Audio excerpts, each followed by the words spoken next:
Television USA today. We have a lots of leaves, so we need to collect it. So we use this. It's American style vacuum. So let us see if magugustuhan ko. So I'll just connect here on the container. So let us see how to use it.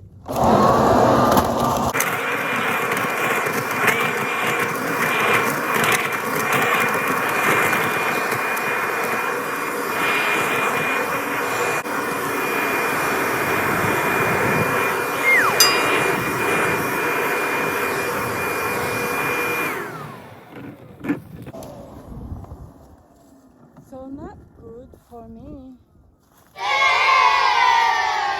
Kasi nakakapagod. So tiring. So I'd rather to prepare the Filipino way. Walis ting-ting and of course daspan. Since wala tayong walis ting-ting dito, so I use yung kalaykay and yung isang shovel. So watch this. One, kalaykay. I just imagine this is walis ting-ting for the Filipinos. And this is the dustpan, the shovel. Look at it. So easy. Use your saka. Right? Like that.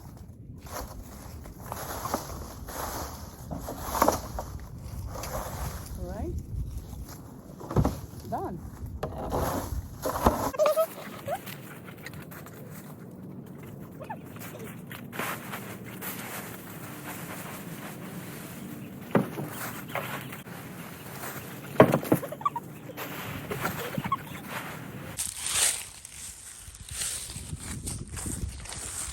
Pag napuno na siya, we transfer this to make it a compost over there.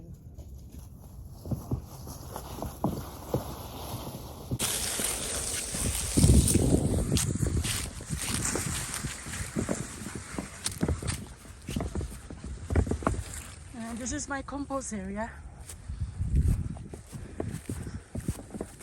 Alright, for my plants. Across the ground, running to just rake up the leaves. Yeah. In Philippines, we call that walis ting-ting. How's he here in United States, loves? What do you call that?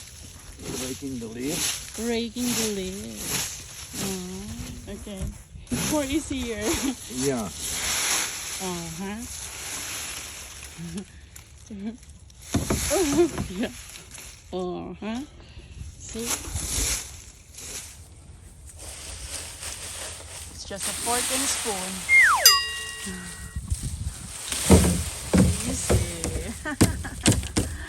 Very good.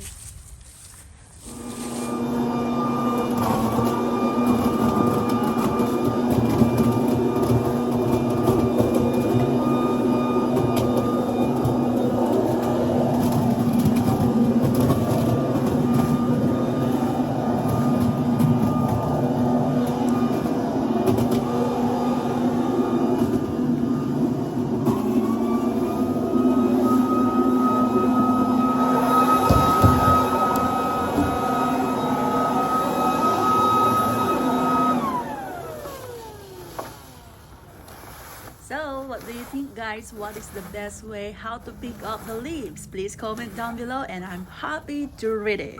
Thank you for watching.